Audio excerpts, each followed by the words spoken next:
தலைவர் தளபதி விஜய் அவர்கள் இதற்கான ஒரு அறிக்கையை வெளியிட்டிருக்கிறார்கள். அதுவே அதற்கு பொருத்தமாக இருக்கும்.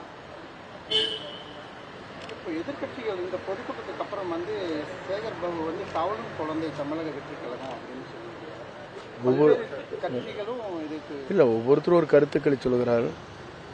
தவளும் குழந்தை தான் பெரியவர் ஆவார்கள். பெரியவரானதுக்கு அப்புறம் தான் தன்னுடைய தன்னாட்சி நடத்துவார்கள்.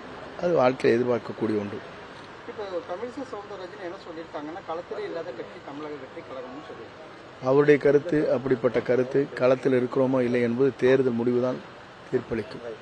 இப்போ தமிழக வெற்றி கழக அடுத்த பொதுக்கூட்டம் எங்கே நடக்குதுன்னா, நாளை அவரிடத்தில் இன்றைய மாலை பேசிவிட்டு எந்த இடம் என்பதை முடிவு செய்வோம். இப்போ தமிழக வெற்றி அடுத்த வியூகம் என்னவா இருக்கு?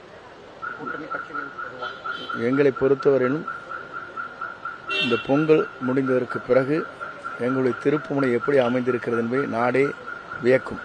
இதே போல இந்த பிஜேபியில் பாசிசம், திமுக, பாய்ச்சல் அப்படிங்கிற ஒரே மாதிரி தாவேக நிர்வாக குழு தலைமை